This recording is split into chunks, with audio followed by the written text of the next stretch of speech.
Final Week Cricket Podcast, positioned in the new Edrich stand, looking out on a gorgeous day here at Lords. County Championship Day 2 of the game between Middlesex and Gloucestershire.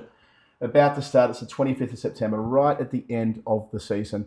And sat opposite me is the man who, for the last 16 or 17 months, has been the Director of Cricket and Operations here at Lords, the Cricket Supremo, if you will. Welcome, Rob Lynch. Good morning, Adam. Great to be with you this morning. Looking forward to the chat. Yeah, so, I mean, it's end of season, but it's not, is it? I'm looking over your shoulder here, and the gorgeous Allen stand, which has always been my favourite place to kind of perch up here at Lords, is being renovated as part of that wider master plan that's been implemented for the last 8 or 9 years. That's a sort of a major thing, isn't it, taking a stand down here at Lords?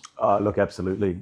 Quite disruptive, obviously. We've got very tight timelines with the project to ensure that we're open again for the major games we have here in 2026, to then ultimately have this stand completed for the Ashes in 2027. So right. We need everything to run like clockwork.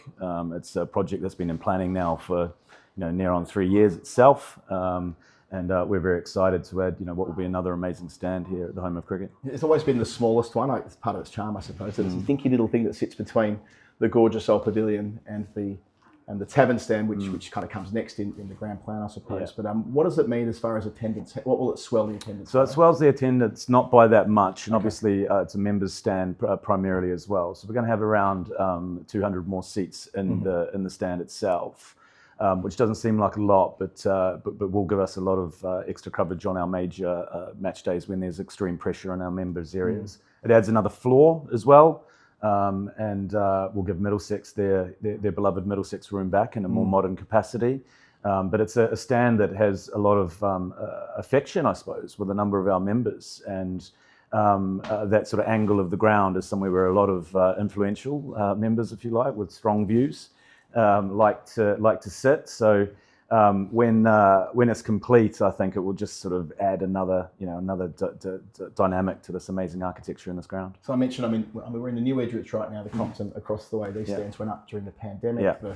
The new Warner went up in 2017, and what a beautiful stand that is. The 2 World Cup wins for England, where the cup was held aloft in front of that instead of the pavilion, indeed. And of course, I mentioned the tavern coming next. So it's quite a lot of work in a relatively short space of time. What's the story with the tavern? When does it start, and what will be the dimensions or the dynamics of the new stand when that goes up in a couple of years? Yeah, sure. And I don't think it's locked in that is the plan, that we go naturally to the tavern stand. Right. And it's certainly public MCC knowledge, if not wider, that with the new leadership here at the ground with Mark Nicholas as chair, and Rob Lawson as new chief executive, and a new estates committee chair coming into the club as well, that we are looking at a ground development review, a longer term plan, looking at the 4 walls of the estate in a wider capacity, with what options therefore come from this review. So we've just kicked that project off actually in the last couple of weeks, with a view of, in sort of Q1 next year, having a sort of more detailed understanding of what we do and when.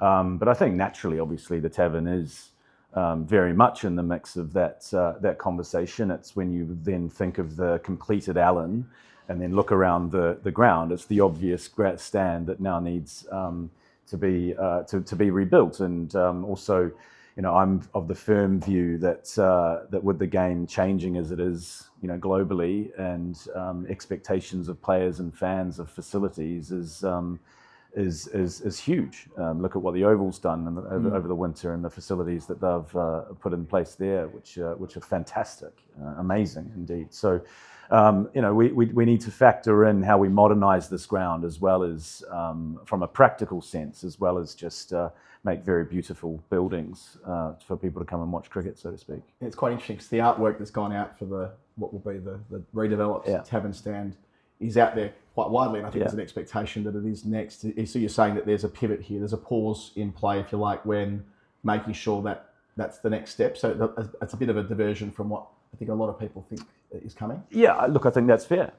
We had the plan that we were going to do Allen and Tavern together in one project, which would be what we would be looking at now if the original time frames and project would have gone forward. That project was curtailed by costs that expanded, and we therefore needed to make a decision to split the two projects, Allen and Tavern. We've gone with Allen. We've got our members' approval to do that, which is obviously crucial. And again, I think the simple summary is that with a new leadership, a new broom, if you like, through the club, we're sort of taking a pause. I think that's quite sort of fair to say, just to look at things in the round and understand, not only Tavern, but what other projects could we explore, not just in the next 3-4 years, but the next 10 and 15 years. So yeah, I think that's a fair summary. You mentioned the four walls, which of course extend back to Wellington as well on the other side behind the nursery ground. I know that in the last few years it's been very difficult to play cricket, like proper cricket, on the nursery ground. You can't hit sixes on there due to the local bylaw because of the postage stamp nature of it now. Is there a possibility to push back towards that wall? I know in the original mega plan that was released 8 years ago, that was spoken of, that the ground would increase its footprint and get cricket back on there as early as 2026. Like, where do you see that at the moment? Yeah, I think there's challenges with that, as that plan was back in the day, if you like. And I think for a number of different reasons. The nursery pavilion is a temporary structure, but a structure that works very well for the club from an event and conferencing perspective. And there's not many spaces in London that can have the capacity to do events in there. And even if hypothetically we did remove that nursery pavilion, and now with the Compton and Edridge footprint going further out to what it was previously in the concourse, to where the concourse meets the grass, even if you push back to the wall, you still don't have the space, what is straight on how the cricket wickets lie, to play any sort of substantial cricket from a quality perspective and a safety perspective as well. Like, imagine hypothetically a ball gets hit over the fence and hurts someone. That puts us in real trouble. So I think sort of my view from the cricket perspective is that we need to have a world-class training facility out there, and we have some sort of 60-odd training wickets on the grass, and we invested heavily in the nursery field grass 2 winters ago, and saw the sort of first signs of success with that this summer, with a lot of positive feedback from players on the training surfaces. But we also have a lack of days available to actually play cricket out there. So my view is that with the days we have available, it's a ground primarily for use for under 17 cricketers and below, sort of under 13 boys and girls. I'd like to play more sort of disability blind cricket and things like that out there as well. I many years ago played a lot of cross arrows cricket out there, so I know how fond the memories are. But it has to be, as I think you've probably experienced, a sort of curtailed adult cricket experience purely from a safety and practical perspective. That is, responsible cricket hosting in 2025, so to speak. Yeah, it'll mean the Cross Arrows are forever a wandering club compared to hosting games out there in all probability. Just last one on facilities, or last theme anyway. The grass. You mentioned grass out the back, but on the front ground here, the main ground here, being torn up and relayed over the winter. I don't imagine there'll be many horticulturalists sitting here, so I don't think many people understand what that means in practice. I certainly don't.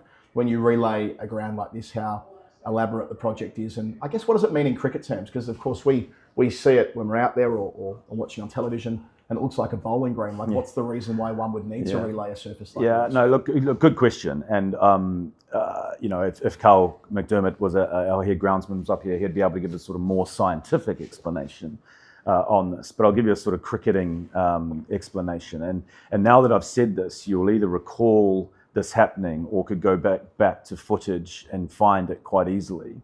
But if you look when players slide, particularly in the outfield, a lot of divots have been coming up here at Lords in the last sort of 4 or 5 years.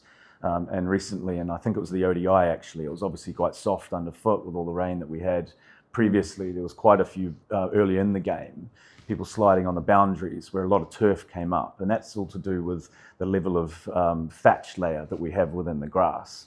So that's one of the primary reasons we want to replace it, because it's not as good quality as it could be. It hasn't been done since 2002, ironically, when I was here as a youngster many years ago.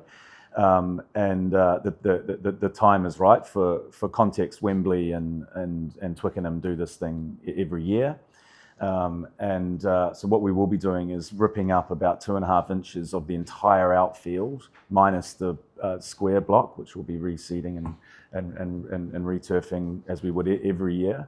And we thought, the very fact that we're ripping this up, and it's quite, it's the home of cricket, it's iconic turf. We thought, well, should we see if people are interested in having some in their backyards, which again was done in 2002 when I was last here. So that's where the idea came from. And so we're selling 1.2 by 600 mil slats of the grass. We've had about 12 or 1,300 units that have been purchased, and it kicks off on next Monday, the 29th, where we'll have people coming in their cars and opening their boots, and we'll be lugging in turf behind the media centre. So it's all going to be quite comical to watch, I think. But a great opportunity for us to do what we need to do from a cricket perspective, and we thought a way of raising some funds that can directly be put back into some of our projects, and the foundation are getting a donation from the project as well. So yeah, lots going on. You piqued my interest. So slats of grass. Yeah. There must, how many thousands of slats? There's lots. There must be an extraordinary amount of money being raised from this project. No, look, it's let me do the maths. We What are you selling it for then? It's £50 a pop. Oh, okay. Yeah, okay. so it's not. So it's not exorbitant. No, not at all. And it was quite interesting when we were looking to cost the grass, because it costs us quite a lot to rip it up and be prepared to put it in the back of the car, so to speak. But we were like, what do you think people will pay for a bit of turf? And so I just asked people about it, for months. I'd say, if we did this, how much would you pay? And literally everything ranged from £20 to about £300.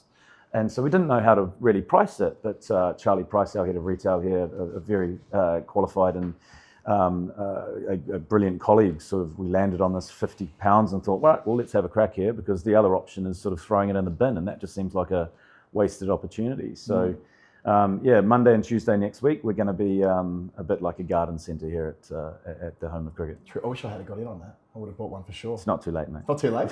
We can make something work for the girls out in the backyard. So that's the grass. You mentioned, let's go back to you a little bit here. So you mentioned your long background here at Lords with MCC, Middlesex, of course, as well, where you worked in a pretty long and varied career in cricket administration. But take us back to how you arrived here at Lords as a young lad from New Zealand, and how that sort of, I guess, those initial experiences informs the career path you'd go on. Yeah, no, sure. Well, this is quite an interesting story, actually. There's one person I owe my British life to, actually, and that is the current head coach of the England men's cricket team, and Brendan McCullum. So he and I were the same vintage growing up in New Zealand. He was a wicketkeeper batter from Otago down south, and I was a wicketkeeper batter from Auckland. And so we played age group cricket against each other from a very young age, and then found ourselves in the New Zealand under-19 teams in year 99 and 2000. And so the first year I was here in 2000, and that's when the MCC used to have a reciprocal scholarship scheme with the MCC around the young cricketers scheme that was then in place. And so the short story, I suppose, is that Brendan got asked as the first recipient from New Zealand cricket, would he like to go and be the NZ Young Cricketer to Lords in the year 2000? And he turned it down. And the reason he turned it down was that he was he is one of those people who's frustratedly good at everything. And he was picked as the Canterbury under-19 first 5/8, which is the fly half here in rugby, number 10. Ahead of a certain Dan Carter back in New Zealand. And that decision he made to play rugby that year, when he was trying to figure out if he was going to take rugby or cricket direction, he obviously chose the latter, gave me the opportunity as the second cab off the rank to come to Lords in 2000. So you were a YC? So yeah, I had a summer on the YCs, and it was the most fun and entertaining and eye-opening experience of my career. But what it did was open up me to life in the UK. It opened up to another level of cricket that I didn't really know existed, and I fell in love with this place at Lords. I'll never forget the day that I got picked up from the airport and driven into what I now know as the North Gate and around to underneath the media centre, and dropped off by Clive Radley and said, "Welcome to Lords." And I stood at the bottom in between the gap and with my jaw on the floor.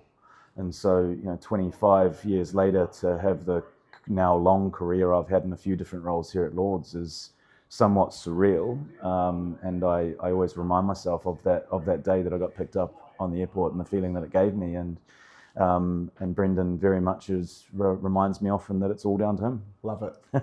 So did your jaw hit the floor when you were between between the stands in the year 2000. What were your first impressions when you walked back through the gates here when you took up the job as boss of cricket in June 2024? Yeah, well, it all sort of came quite out of the blue. I was running the PCA, as you know, and in my 5th year, and I started 2024 with some very clear ambitions about what I wanted to achieve, and in a year that was full of renegotiations ahead of the current broadcast deal that we're in now, and that's when major agreements from the players' side for the next 4-year cycles are agreed: men's and women's remuneration contracts, domestic playing contracts, men and women's. With the growth of the women's game that I was heavily involved in, the relationship itself that the PCA had with the ECB, which is very nuanced and quite complicated. So I started the year very focused on what I was had to achieve.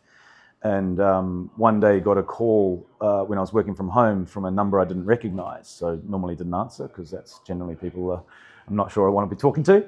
And it rang again, and it didn't answer. And it rang again straight away. And you think, what's going on here? And as I say, it was on WhatsApp. So I looked at the WhatsApp picture, and it was someone with Shane Warne in their profile pic. And I was thinking, who the hell's that? So I text the number back and said, sorry, I'm on a call here. Who's this? Instant reply, Rob, it's Mark Nicholas. Can you give me a call when you've got a moment? And okay.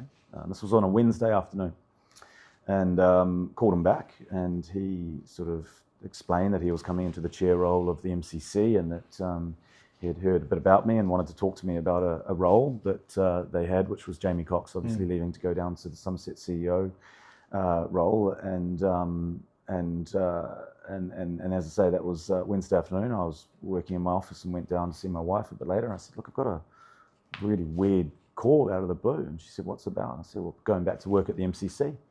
She said, would you want to do that? And I sort of said, well, yeah, I think I do. Anyway, so that was a frantic 5 days that then I accepted a job that following Monday night. And it was sort of true to the word of what I'd always said to people when asked, what's next in your career? I was like, well, I don't know. I'm just enjoying, got my head down on what I'm doing now. And, one day the phone will ring and things could change. So I thought if I had said that, then I had to live it. And so that's how it came about. And then when I came was obviously, right before our first Cricket Connects event. That was my first day's work, I think, officially, having spent months prepping, but that was the first official, I think, day of employment, and then straight into the major match season. So it was quite surreal to go, back into the fire, so to speak, straight away. But a great way to get reintegrated with the club, and I'm thoroughly enjoying it so far at a time where we've got a lot to do. Yeah, and I suppose new leadership across the board, right, with Rob Lawson coming in as the chief executive earlier this year. Mark Nicholas, as you mentioned already, take over as chair, provides you with a window where you can be, I suppose, quite ambitious, right? Where when starting in a new role with 3 of you at the same time, kind of on a journey together, where you can work on some relatively big things around the club, and that must fill you with a fair bit of excitement. Absolutely, and I look at the world through a sort of very blank canvas perspective, and I don't like the words and think they should be eradicated from the English language, which is we've always done it this way. So, looking at this place and sort of adding those two things together with ambition, with the current climate of cricket and the opportunities within cricket, both domestically and internationally, it's a time for us to really push forward as a cricket club. If you stand still, I think in the modern environment, you're going to fall over, and we are at a stage with the global game where the power bases are shifting, or shifted, I should probably say, and what is a cricket club based in the middle of London that has perceived 4 walls of inaccessibility and privilege is not who we want to be, and so we want to ensure that we can break down those barriers, not only here domestically at the MCC and in the UK, but also go out to the world and want to work with various stakeholders within the game on the issues within cricket. We are the custodian of the laws of the game, but we don't take that for granted. With as I say, the changing tectonic plates that is the cricket industry at the moment, I think that we need to be part and relevant in that conversation. Which another element to that is that we take on the 1st of October, the London Spirit keys to the franchise, which is the first ever professional team that the MCC's obviously had to take on, and that's in itself just a mind-blowingly exciting prospect. But needs us to integrate what is in essence a new business or a new arm of our business into the existing club. So our task is to, respect the traditions and understand the history, but also understand what's now and what the future is, and be able to move with the times as a cricket club. You're right. There is a lot there, isn't there? Especially at the time that we're in with the 100 and the ownership stake that you'll have here at MCC. Do you let yourself sort of think about what MCC should be in sort of 50 years' time? The club, it's different here, isn't it? We can, whether people think it should or shouldn't be, MCC Lords is different. It does have a grandfathered, if you like, place in the game and will forever, in all probability. So do you sort of let yourself think about, like, where are we in 2025? Where do we want to be, 30 or 40 or 50 years on from that? Or are you more thinking in where do we need to be in the next 2 or 3 years? Sure. With a quite complicated transition? Yeah, I'd be lying if I said I'd sort of let my thinking go so far as sort of 30, 40, 50 years, but more sort of in the immediate future and the medium term. I mean, this is a long list, so to speak, but we need to be a lot of things. First and foremost, we need to be an iconic and wanted place for people to come and play and watch cricket, and crucially that our members want to come on a regular basis and enjoy the product that we put on the field. Fundamentally, we are a cricket club. Yep. This is our home ground, and we need to ensure that we maintain everything that goes with that, and then integrate, as I say, into this new professional area, which is the private investment that's come into the game and the opportunities that come with that. Whilst it's separate, it's also naturally integrated into the MCC, but how those two things meet and interact are things that we will need to carefully navigate as we move forward with our partners. And also on a sort of global stage, what is our role? I'd be lying if I would be saying that there isn't sort of pressure globally with questions being asked on, why do these guys run the laws of the game? Why do they have this thing called the spirit of cricket, and is it relevant to us, or is it only relevant to English and British cricket? So what is it over there in our jurisdictions? And my view is that we are and have the ability to almost be like the safe congregator of cricket. And this is a place where people want to come, they like coming to. And I think our role can be along the lines of being not the mediator, that's a wrong word, but almost have the ability to bring the voices and power of cricket together to be able to talk about some of the various different issues in the game. Because like international waters kind of thing. Yeah, I think so, yeah. I mean, and we probably venture into the concept behind, World Cricket Connects as be one good example of that. And I've got some other examples that we're working on with R&D projects that we're looking at for working for the good of the game, which is one of our core principles and pillars of the club. But not many people, we think, would have the ability to bring together the stakeholders and that we can into one place at one time. Yeah. And that's the concept of Connects, and the background to it as well was also around the MCC's World Cricket Committee for a long time had a very good influence in the game and worked closely with the ICC. In modern times, my view and observation was that the MCC World Cricket Committee, whilst being an amazing group of former players, would get together, talk about things, put statements out, which wouldn't really get any impact or relevance, and indeed, in certain areas, frustrate some people who were actually making the rules and decisions in the game. So it largely seemed a bit pointless to me to continue along the lines of that. So hence we created this concept of Connects and a Connects advisory board, which is a much more diverse group of stakeholders within the games to then try and bring together people, which we've now done twice, to talk about the issues in the game with a hope of just trying to get the debate and conversations moving forward, with not MCC making definitive statements, but being, as I say, the glue to bring everything together. When Connects took over from the World Cricket Committee, what it did probably do, though, is that the World Cricket Committee, when putting a statement out, I used to describe it as like a big megaphone. You put a statement out and people would listen, and it wasn't necessarily with people who were decision makers at ICC level, and I appreciate the Connects is more interlinked with ICC, you could say, with the types of people who sit on the advisory board. But do you think there is something lost there? That I appreciate your point about it could annoy people in ICC towers when a World Cricket Committee statement went out. But do you think sometimes that might be the role of something like MCC to agitate and aggravate in a positive way on behalf of interests in the game that are beyond only the commercial ones?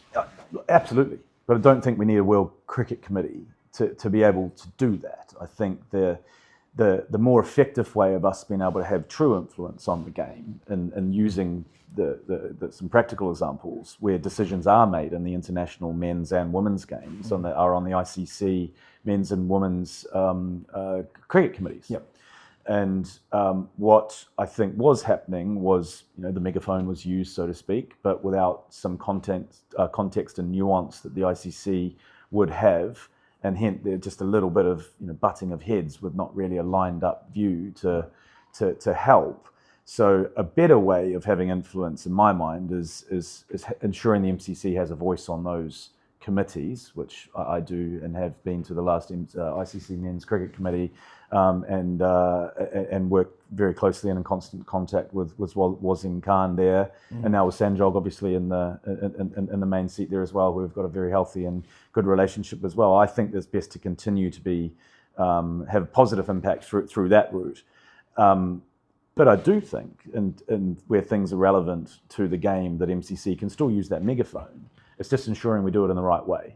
And I'm all about sort of two brains are better than one and working in collaboration. So that would be my approach, as opposed to putting out headlines which could sort of aggravate in the wrong sense and get people's back up, and then you don't actually make any progress. Every delegate to Connects this year was asked to provide detailed feedback, and I did that, and I think most people probably would have undertaken that project. Did you fill out that feedback form? And if you did, or even if you didn't, what's your take on Connects 2025, the good, the bad, the otherwise? Sure.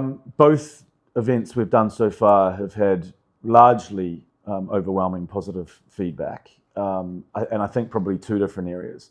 One, a case could be put forward to simply say the purpose and benefit of Connects is getting the congregation together for not only the things that are talking about, but also just the networking that happens on the fringes over 2 days, and the right people getting in rooms. And we sat in here actually in the morning of Connects with the CEOs of some of the major franchise leagues now in a first ever meeting, which 6 of them sort of came together. And one of my first questions was, okay, guys, we all know each other here, but are we friends or enemies in this sense? And actually had a sort of 2-hour stimulating debate on the franchise cricket world. Now that wouldn't happen if we wouldn't have had them all in the same room. So, the simple event by getting people together, I think, has a lot of merit. But there is sort of one understandable and critical nuance to what is the point, which is the question that we pose ourselves all the time, which is ensuring that we have the ICC and BCCI represented in the room, which we've had some, but not as much as we would like. So I mean, Jay Shah said he was coming both years yeah, ago, right? Yeah, exactly. And he had family commitments at last minute, which meant that he couldn't come, which is obviously a great shame. We did catch up with him post-event because he was here for the World's Test Championship final, which was again very positive. As I said, Sanjog's been involved in the event since its inception. But where we are now is debating, what do we do with it? We feel like we've created a brand. It's got some traction, but we want to move it forward. But we need to move it forward with the ICC's particular support. So we're having those conversations at the moment to understand what version 3 potentially looks like. Yeah, because there was a big, if I recall correctly, there was almost like a recommendation out of it that it needed to be a formal channel between that room, the long room, literally the long room, and what's going on in Dubai. Do you feel like that work's been done in the months since Connects 2025? Yeah, absolutely. I mean, what we worked very hard on post the event was putting a sort of concise paper together that gave some sort of tangible views with data, which we had this year by using the technology that we did as well. And not just kind of regurgitating what everyone knows are the issues. Scheduling is an issue. Everyone knows that scheduling is an issue. So what's the point in us talking about scheduling as the headline issue, because everyone's trying to work through it at the moment. So we had some sort of quite detailed feedback, which we fed through to Jay and the ICC, and that's been discussed in the ICC forums that have been, and we are literally at the moment talking to the ICC about what potentially 2026 looks like. There's probably not many people in the world more qualified now, I think about it, to talk about scheduling than you, right? Because your former role working as head of the Players Union here, the PCA, and having worked now at Lords and ICC commitments and whatnot. But I mean, at Connects there was a big emphasis to incorporate and to give a chance for the World Cricket Association report to be ventilated in that room. Yeah. Now that's a report about the game's future. Some of it's quite harrowing if you see it from a certain perspective. How do you? So when a report like that comes in with so much input from so many different stakeholders, and the outcome of it is, and I'm generalising here, but franchise leagues will dominate the schedule, and there will be windows for international cricket spliced in. How does that make you feel as a cricket person? Yeah, the analogy I used to use was, we're trying to fit 500 days of cricket into 365, yeah. So that doesn't work. No. So something's got to give. It comes back to that sort of changing titanic plates of the game where we are now, and fundamentally, in my view, one of, if not the most important stakeholder group in the game are the players, the other 22 that walk out here and create the product that we all have an industry agree on, and that's not obviously misrepresenting other significant stakeholders, broadcasters, fans, governing bodies, etc. But fundamentally, everyone comes in this ground to sit in these seats to watch the people that walk out there.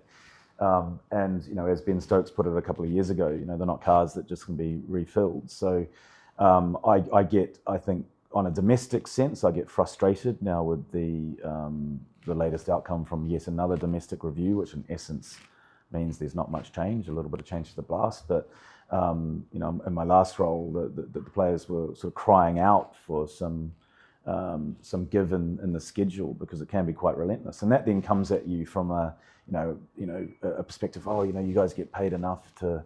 It's not about that. These guys live in a different world to what every cricket player or generation has gone from.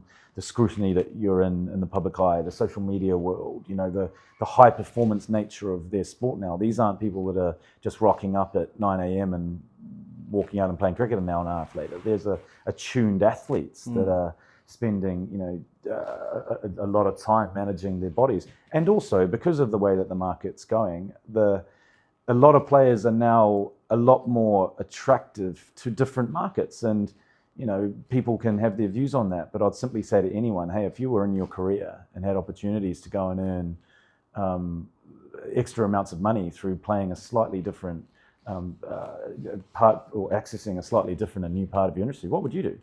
And I think we'll all know the answer to that. I think to come back to your question, I'm a cricket guy, I always have been, and Test cricket is beautiful. And what we had here this year with the India series, the India game here, the World Test Championship final, the theatre of Test match cricket, and particularly in this atmosphere here at Lords, when it gets going, there's nothing that replicates that. And maybe the 2019 World Cup final, which was just an insane event for everyone involved. But I want that preserved, but the economics and realities of the game are another thing, and how.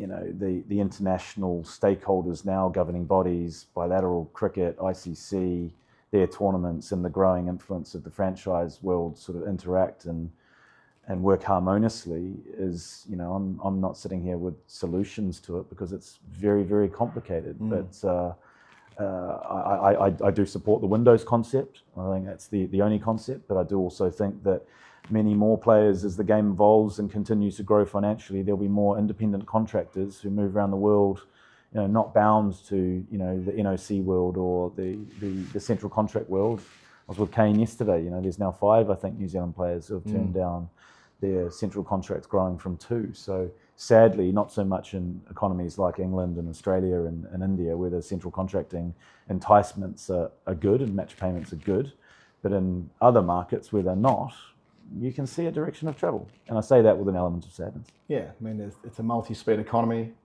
and it's also a perpetual motion machine, right? Things are moving quicker. Yeah. You mentioned the players' bodies and the other demands, and trying to maximise their income. And I get that, but I mean, I wonder where the lines do get drawn at some point into the future, acknowledging that world cricket's obviously going to look a lot different in 5 to 10 years to what it looks right now. Again, coming back to your previous life at PCA land and thinking about the WCA report, and that kind of, it's not said explicitly, but we all kind of know that there'll be a Saudi option somewhere down the line. There will be considerable money coming in from Saudi Arabia. I asked Lord King about this earlier in the year when we did an interview up at the top of the pavilion, and I'll ask that of you as well. Like, do you feel uncomfortable at the idea that a significant part of the pie could well be money coming out of the Kingdom of Saudi Arabia? Yeah, look, it's a tough question, isn't it? Again, I think you if there's one thing I think that I could say with an element of confidence in my knowledge of players and experience with players, is that for some, not all, there is a driver that is above other drivers, and that's money. And we've seen what Saudi have done in other sports, and particularly with other notable sports people, and how they've been enticed. And why would cricket be any different when presented with the same opportunities? I think that is reality. I think for what it's worth, I was sort of reasonably across early conversations and the media reports of conversations that have been having between various parties, and including PIF and the investment fund. I haven't actually heard too much progress on that side of things, so I couldn't give you a sort of updated understanding of where that's going. But I think, put simply, if PIF want to continue to use sport as a vehicle to promote Saudi Arabia and promote sport in that region, and cricket will come at some point and be another moment where cricket needs to react and understand and integrate with yet another stakeholder coming into the game. When we had Mark Nicholas on the podcast last year, he spoke about the importance of whoever ends up buying the Spirit ends up having an alignment with the values of the club. Now, I'm not saying that the Saudis will ever buy Lords necessarily, but let's focus on those who have bought into the Spirit. You're pretty confident that in the conversations you've had with them so far, the tech titans, so styled, are going to be the type of partner that can marry up with what you're already doing here at Lords? 100%. And that was a critical part of our understanding of our process that we went through with the London Spirit investment. And what people may not know is between November, December, and what was then January the 31st, which was the date of our extraordinary auction, we had a team of us who were meeting with the prospective investment groups literally almost on a daily basis to work through a number of different things, but summarized by saying, if we were to get married, how does that look? And what's your views on this? And what's your views on that? And we look at the world through this lens, and how would this integrate with that? And through doing that, I think one of the early questions that we were trying to establish from the tech titans when they first sort of came on our radar was, are they just here to buy a cricket team and come and watch it play a couple of times a year because it's a fun thing to be involved in, coming to Lords? Or do they want to work with us to create a truly world-class organisation in a changing industry? And very quickly we established it was the latter, which is obviously great. And it's been quite a surreal experience getting to know, quite frankly, a demographic of people that I thought I'd never, even be, saying hello to, let alone talking talking to about the prospect of what we're putting together. And it's been extraordinary. It really has. And what we've noticed so far is, or what I've noticed so far, I should say, is how big they think. There's a lot of thoughts that they would put our way, which would think, wow, I just didn't think of that on that kind of scale or on that context. And we are, as I said earlier, in essence setting up a new business with them, 49% stakeholders, MTC at 51%. And we have big aspirations for that. And we think we've now got a group of people who can potentially, if presented with the right sort of questions and right areas to help, will be able to provide us with things that would be very, very hard to access elsewhere, which is through their contacts and resources, all the rest of it. But I will tell you this, they've made it very clear that they want us to do the doing, and they are here to help, which is great. And I talked earlier about the blank canvas, and the London Spirit franchise is different, as you know, to the other 7 organisations, in that we can't just plug into an existing infrastructure of professional cricket like our other 7 now competitors as of the 1st of October. And so we are setting up something from scratch, which is awesome. And in my mind, we should be able to set up the the best organisation here because we've got that fresh sheet to start with. Yeah, it might sound. Yeah, there was reports over the weekend about what KKR might want if they were to buy into the Big Bash League, and that's tantamount to a takeover of the Big Bash clubs, right? Like the branding, the naming rights, and that type of thing. And some of the 100 clubs are going down that path, I suppose. But it's pretty clear you're going to stay with the nomenclature. Next year and in 2 and 3 years' time will be relatively similar to what it's been so far. And if it's not, like how do you think it might feel different once the ownership changes? Yeah, sure. I think we're very good at hosting cricket matches, and two teams like to come here and play cricket. We treat the opposition very well when they come here, and the transition that we need to make with London Spirit hat on is to make this a fortress for London Spirit and make it a home ground for what will be our players to come and perform. And that's going to be a slight difference to what it's been before. So look, from a visual perspective, I think the 100 as a tournament with the ECB central ownership of the 100, there'll be an element of central presentation overlay across all the 8 venues. So they have consistency with the 100 brand, which makes sense. But we will be given the opportunity to have more of the wraparound or overlay of that, so to speak. So we are, as you say, keeping the London Spirit name. We are rebranding the London Spirit logo and brand feel. MCC colours will be part of it, surely. Yeah, look, we'd like to keep some surprises up our sleeves. But I think important to, when we go back to the conversations with our partners, and one of the things that we felt really important was whoever invests here and what we present with London Spirit moving forward has a nod or acknowledgement to the MCC, because the two things work together. So we're working hard on kit designs at the moment, and we'll have something for you in a bit more detail in early new year. It's going to be important the membership are on board, right? 18,500 members of MCC. Like you're going to have to take them on this journey. There'll be a lot of people who will feel discomfort, and who knows, maybe the 100 will expand and the 4-week window will be bigger than that. I don't want to draw you on that right now, but there is a world where that might happen.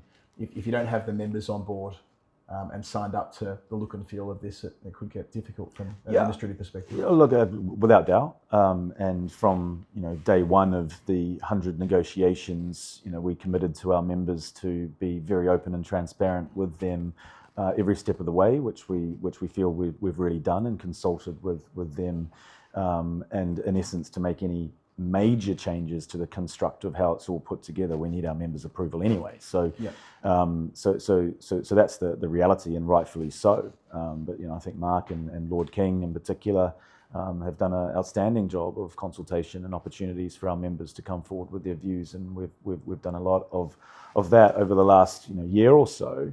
And taking them on the journey is critical part to it, and I hope that our members can see the benefits of London Spirit, and what we have to take our hat off to the ECB and the concept of the controversial 100 coming into our game, is it's done what they said they wanted to do with it. It has brought in a new audience. There is, if you come to Lords on a 100 match day and look around and walk around the ground, it's got a different feel about it. We open up the pavilion, our dress rigs are different, and if coming back to where cricket is and what we want to do, respecting the traditions of the game, which we always will, take very seriously.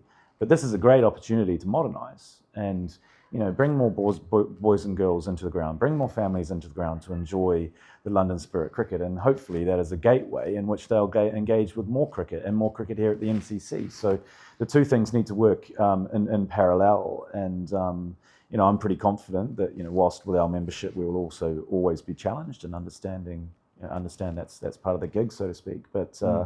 But if we do a good job of developing the franchise, if we do a good job of evolving and respecting the MCC's role in that, then I think that's entirely achievable. And as we round out the conversation, I suppose the membership's not a bad place to finish, because Mark has been strident, and I know you've been involved in this as well, in changing what the membership looks like over time by injecting a number of women into the ranks as playing members. And Akshi here, who's out and works on the Final Word, is in as a candidate as a playing member next year, which is a terrific thing. So I suppose, I know that these things take time, but we're a couple of years on from that long room moment and so on. And I suppose the reputational damage that was done from that, but over time, the membership will feel different anyway.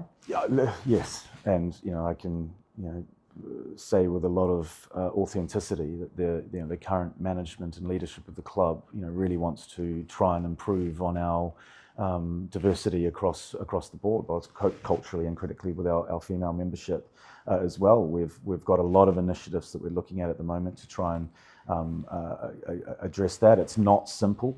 There are legislative things in place that make things that we would like to do impossible, because quite frankly you'd be breaking laws and putting ourselves up for some challenges. But we very much want to promote playing membership into the club and increasing our number of fixtures that players can play to become members of the club, and also looking at some slightly different initiatives around junior memberships and things like that perhaps hadn't been looked at before as ways of opening the doors, so to speak. But it's not simple, but as I sort of can say, there is a lot of focus and ambition from the club to be able to continue to modernise and make ourselves quite relevant. And I'll sort of end with quite a cool story actually on this point. We obviously had the London Spirit here, and Izzy Wong, who was with us, and Tara Norris, who sadly got injured halfway through the campaign. They followed up with us, having known that we're looking to increase our playing membership post the tournament, and said, hey, we're quite keen to become members of the MCC. We thought it was sort of this place we didn't want to be associated with, but spending a month or so around Lords, it's totally different, and the way we were received and the way we were treated here was just not what we wanted to expect. And I just had a massive smile on my face when I saw that email, because it's exactly what we're trying to do. So, I would plead to people to almost give us a chance to come see what being a MCC playing member, particularly female playing member, can be, because it's a pretty cool place to be involved in. And as I say, we're very keen on sort of keeping up with the times, so to speak. Terrific. On that very upbeat note, Rob Lynch, you've got a wide portfolio here at Lords. So thanks for taking us through some of the component parts over the last 45 minutes or so, and best of luck for the non-existent off-season. Thank you very much. Great to chat.